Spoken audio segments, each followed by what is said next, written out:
Natiq öldü. Getdik bastırdıq onu. Kim? Ne Natiq? Ve bu qonşu Natiq. Ölüb? Yol keçəndə maşın vur bunu qaldırıb göydə samolyot vur bunu.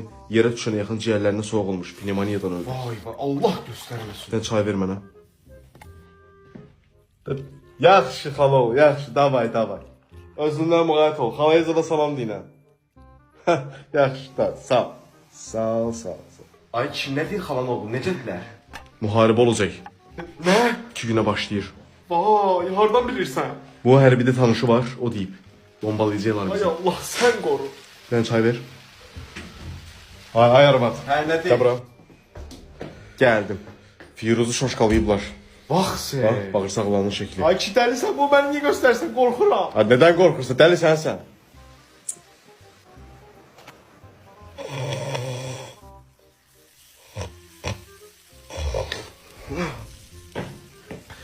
Evimizi sökecekler. Ne üçün? Plana düşüb. Yuxuda gördün bunu. Yerə maşın satmağa. Ay kişi maşını niyə satırsan? Uşağa göndər siqaret alsın mənə.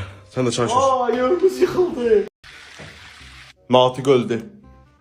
Getdik bastırdıq onu. Kim? Ne Natiq? Və bu qonşu Natiq. Ölüb?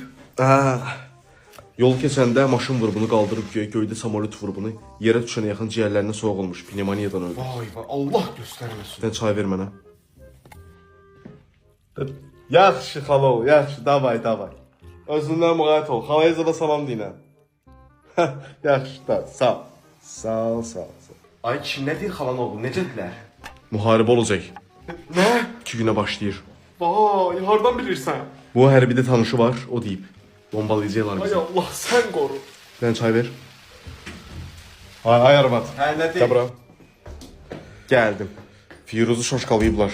Bax sen. Bak, bağırsaqlarının şekli. Ay ki dəlisən, bu məni niyə göstərsən, qorxuram. Ha, neden korkursun? Deli sensen.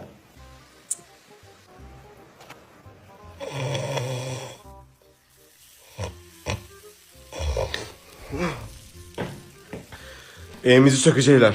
Ne üçün? Plana düşüb. Yuxuda gördün bunu. Yerə maşın satmağa. Ay kişi maşını niyə satırsan? Uşağa göndər siqaret alsın mənə. Sən də çay içəsən. Ay evimiz yıkıldı.